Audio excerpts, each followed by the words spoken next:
In a world where we have everything and it's still not enough, we're often left wondering, is this really it? Deep inside, you know there's more to life. You're ready to leave behind the old push your way through and claim the deeper, more meaningful life that's calling you. That's what we invite you to explore with us. We're your hosts, Stephanie Allen and Maren. And this is the Soulful Leader Podcast. Yay! Welcome back to the Soulful Leader Podcast. We are talking about inner mastery again today. And today we're talking about needs, getting our needs met, and really about validation. And when I say validation, you're like, how are we when we need approval? When we need somebody to rubber stamp something, or somebody to say, hey, you're good enough, or like there's all of these needs that we have. And the inner mastery piece is that it's nice to have those external validations of somebody saying, hey, nice job, and they're not needed. So it goes from a need to a nice to have. And I know myself so well, and I'm so in alignment with where I'm going and what's being asked of me from my highest place, right? That I don't need it. It's not something that's driving me, because when something drives me, I'm not driving, right? Mm-hmm. So when you feel driven by the need for a certain amount of money or accolades or recognition, all of those things, now all of a sudden that means that you're not in charge. Somebody else can manipulate you really easily. Yeah, you're out of control. And you're out of control also emotionally too, because your emotions are going to be high and low depending on what the external validation or non-validation happens. That's so true. So we did a podcast, I believe 2 podcasts ago about, or maybe it was the last one, about that emotional regulation, right? And that's part of, it's so interesting because inner mastery, there's not clear delineations when we start to talk about the inner, because everything impacts everything else, right? So like we're talking about right now, and you brought up that when we're looking for, when we need the validation from outside, then we don't get it from inside, which means we're now emotionally out of whack. Yeah. Yeah. It reminds me, I have a little story that I read when I lead my yoga sessions. And it's about a beggar sitting on the side of the road. And a stranger comes up, of course, and the beggar's holding out his cap saying, hey, spare some change. Can you give me some change? And, the street person or the stranger says, no, sorry, I don't have any change. And then he asks the beggar, hey, what are you sitting on? And the beggar says, oh, just this old box. And he goes, well, have you ever looked inside? He goes, no, I've been sitting on this box for forever. Why would I look inside? It's just an old box. He goes, well, why don't you look inside? And so the beggar pries open the lid of the box, and it's filled with a treasure. It's filled with gold. And I think it's such a great metaphor, because here we are reaching out for change, not just money, but I'm talking like a change in our life, or like, what should I do? Should I go this way or should I go that way? Am I right or am I wrong? Am I good? Am I bad? And please tell me who I am. Like we're always looking outside ourselves. Give me some little tidbit of something. Right. And here's this stranger saying, well, what are you sitting on? Like, what's already inside of you? Have you even looked inside of your own heart or your own soul? Because I can pretty much guarantee everything you're looking for outside of you is already inside, and you just haven't learned how to untap that or unleash that lid, like let it out. Right. And or to crawl inside and look at it and be like, oh, what is this? And when you think about when you find a hidden treasure, right? You're going to get really interested and like let's dive in here and what is this and what is that? That's right. You stay curious. Our culture, I think you might have been about to say this. Our culture teaches us to shun it. Don't look there. That's scary. That's deep. That's dark. That's frightening. Like keep your attention out here. And one of the things that's true about keeping our attention out there is we're much easier to monetize. What I mean by that, Yeah. right, is that we can be sold to. So it's better for the advertisers, it's better for the merchants, it's better for the people who want to control us to keep our attention from what's inside the box. Keep it out here, don't look in there, because now we have to pay to get our needs met instead of finding it Yeah. inside. And there's that, it lays down, this constant feeling like you're never enough. Mm, And that's exhausting. it is And so exhausting. when you are looking outside for your value and your worth constantly, then you're empty. And no matter how much you take from the outside and try to put inside, it won't stay because there's no landing. There's no place for it to land. Right. But when you start to cultivate it internally, and even like, what does that mean? Or even, I know many people don't even know, and that myself included. Sometimes you can go, I just don't know what I need. Mm. And there's times I'm like, yeah, what do I need? I haven't stopped long enough to look inside yet. And our culture doesn't really lend us a space or time to make it be okay to just stop and look And it is a inside. process. It is a process. It's not a one and done. It's an ongoing conversation that you're having with yourself. You get to keep exploring that treasure chest. And it Yeah. does take time and space. And you're right. Our culture doesn't encourage that or allow it. It's nope, show up on time and do this and do that. And we have quite a few podcasts where we talk about being what do you call them? The good doobies? Yeah. We've got to be a good be and do. Like we need both. We need to both do and we need to also rest. I call it, resting is investing. But you need to be present in the rest, not just like, I'm just going to vacate, but to actually rest with an awareness of that I'm resting and letting go of tension.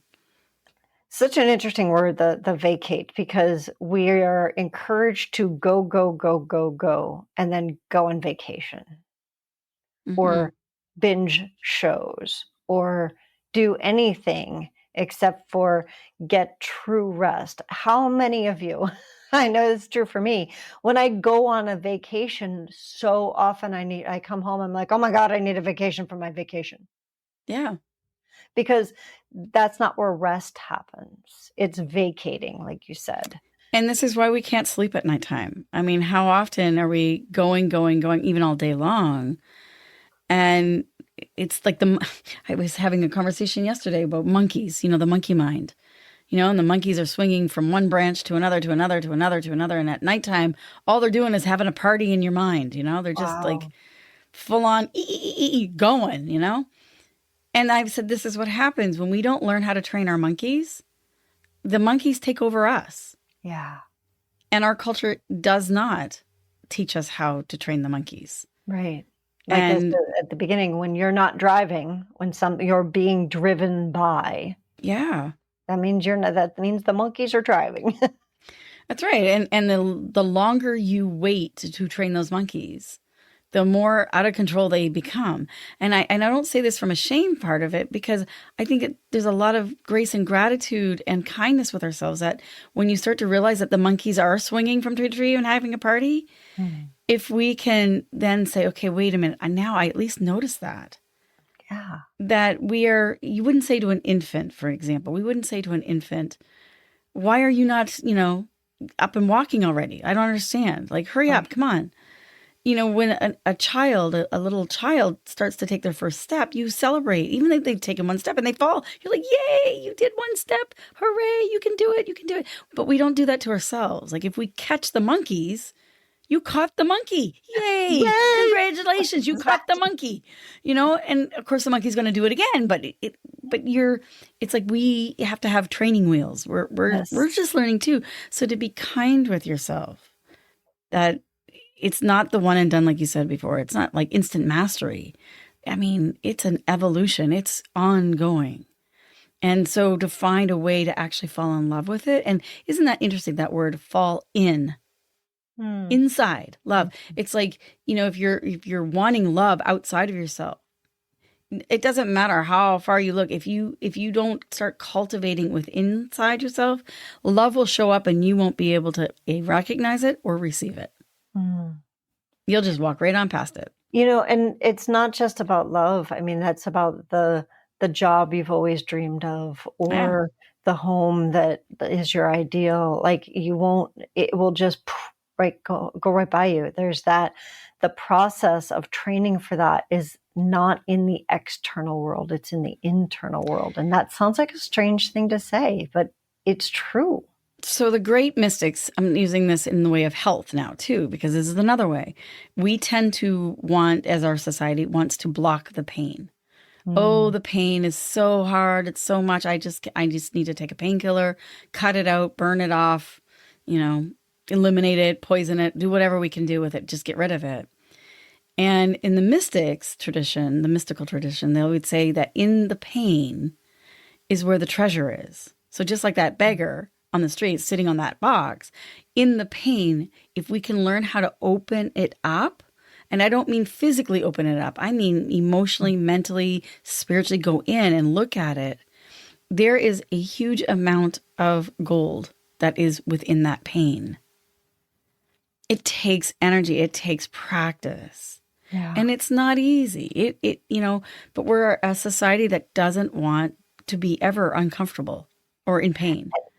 And there is a time and a place to just let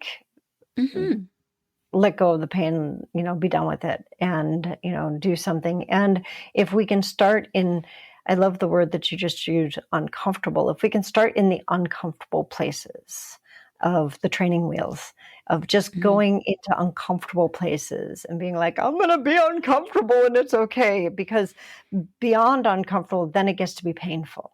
And when we can't even embrace or step into uncomfortable, then it becomes pain because we shove it and we block it. And, we've talked a lot about that, and you can go back to our prior podcasts and listen to more on why that happens and how that happens.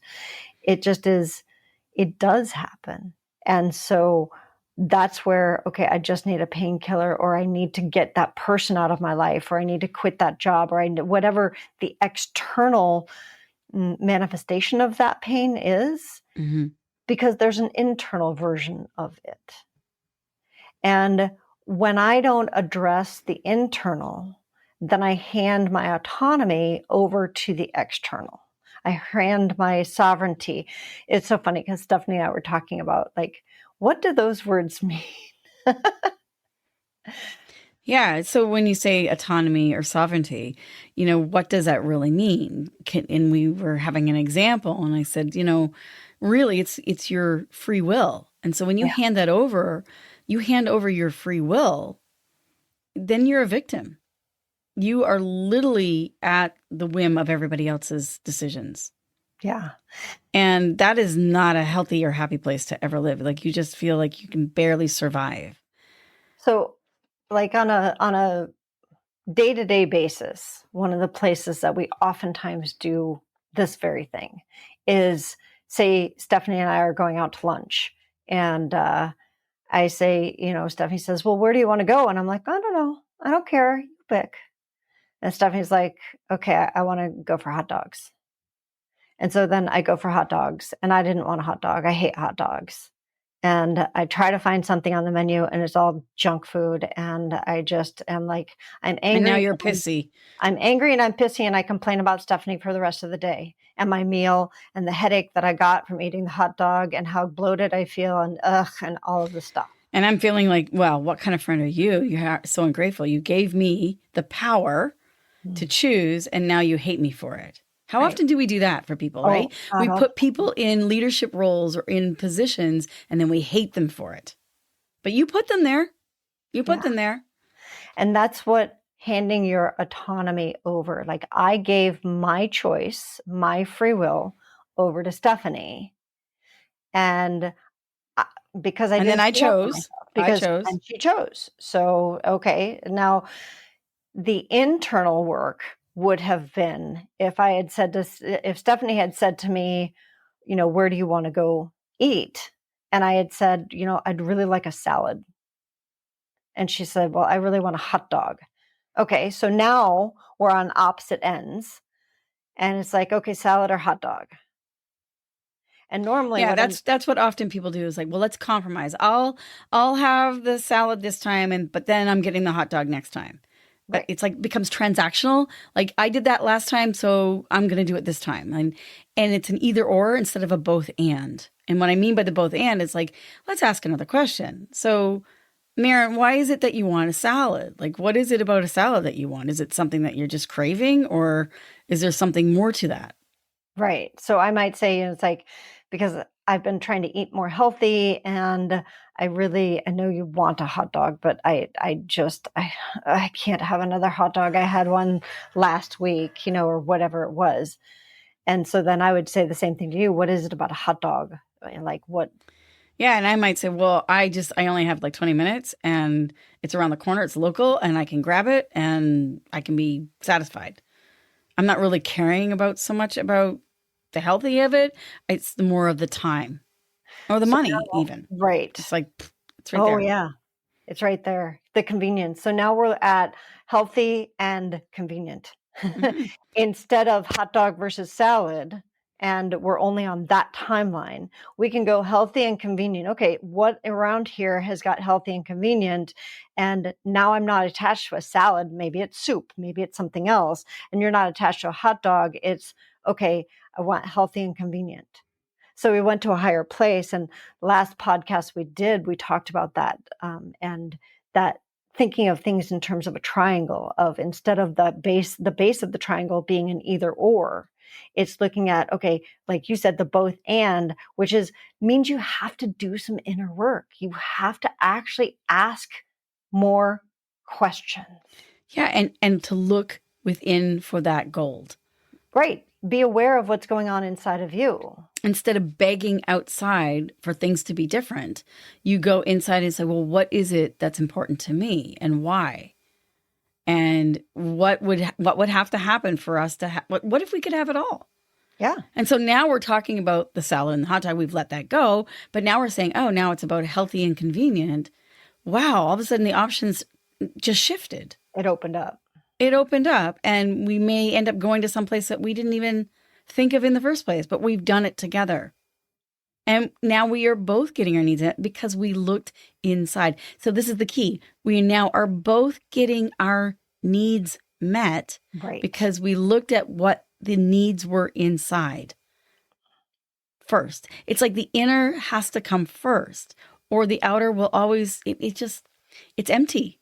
How often have you said, hey, oh, I want this and I want that. And then you go and you get it and you're like, oh, that's it. I was going to say, I'm so unsatisfied. Right. It's not satisfying. And then you complain about it. No, yeah. Right. Instead of looking inside, like, what is it that really matters? What is the deeper question? It takes self-reflection. And as a culture, I wish we could be more self-reflecting. And I think sometimes we confuse self-reflection with narcissists.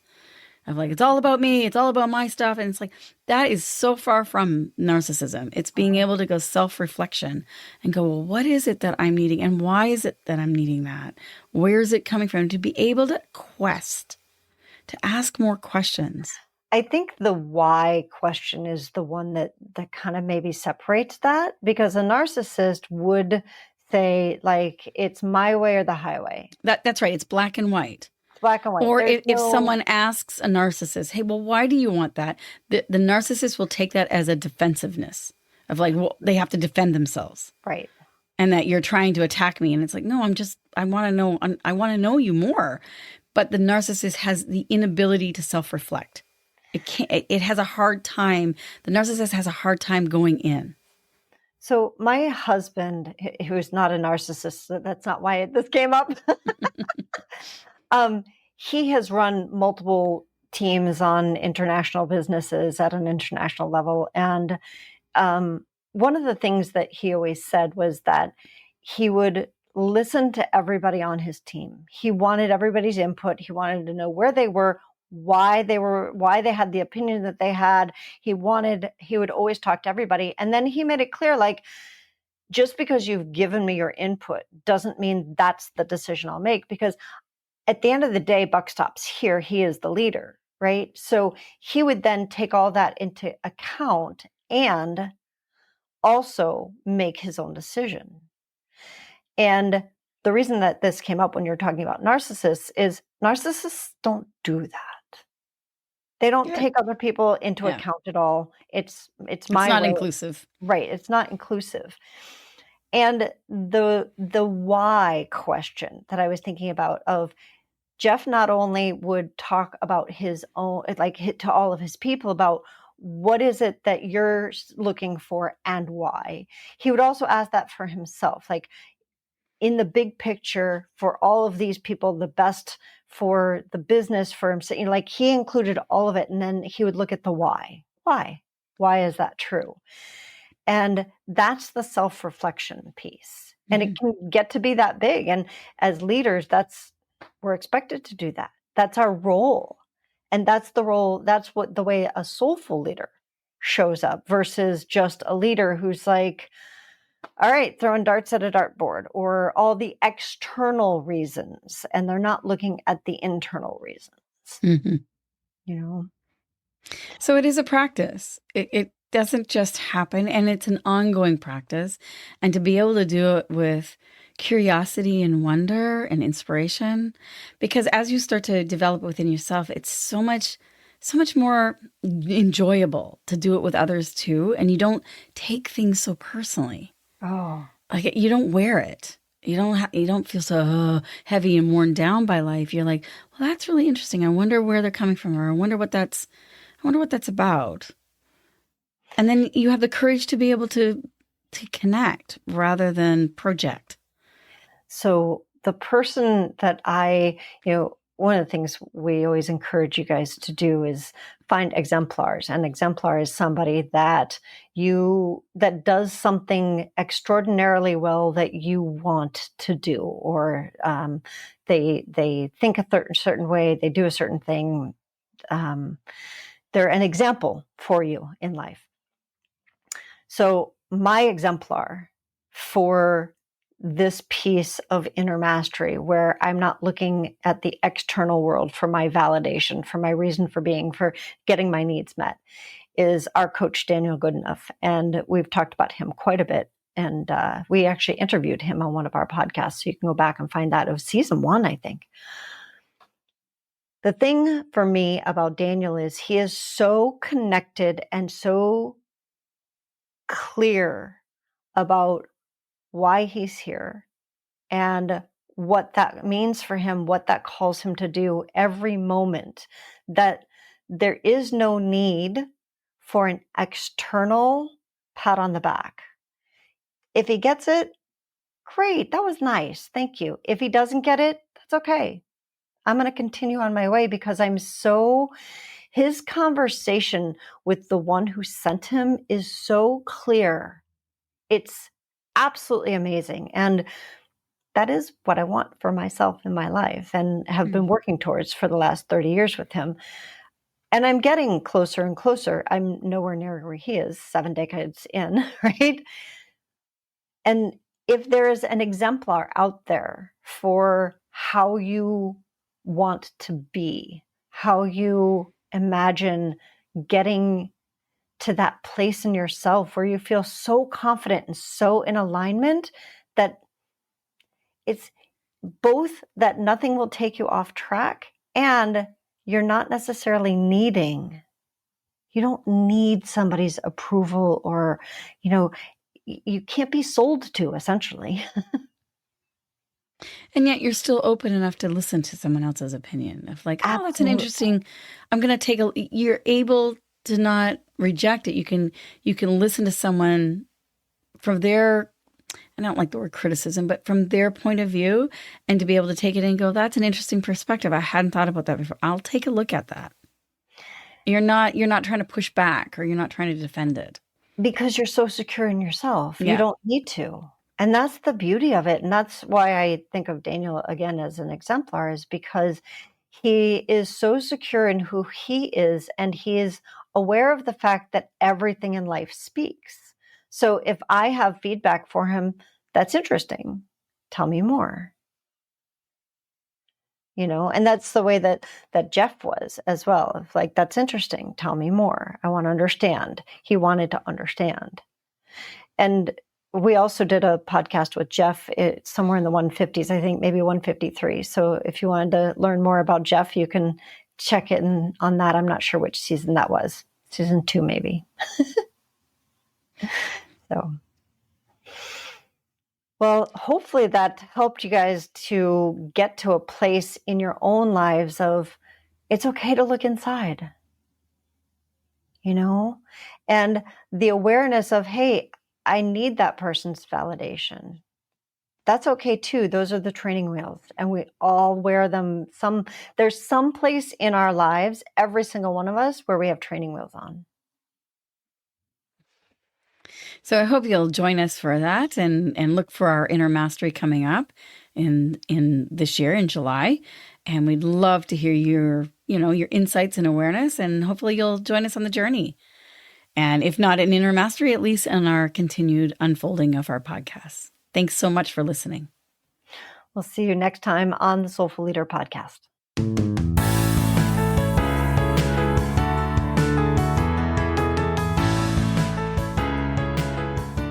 And that wraps up another episode of the Soulful Leader podcast with your hosts, Stephanie Allen and Maren Oslack.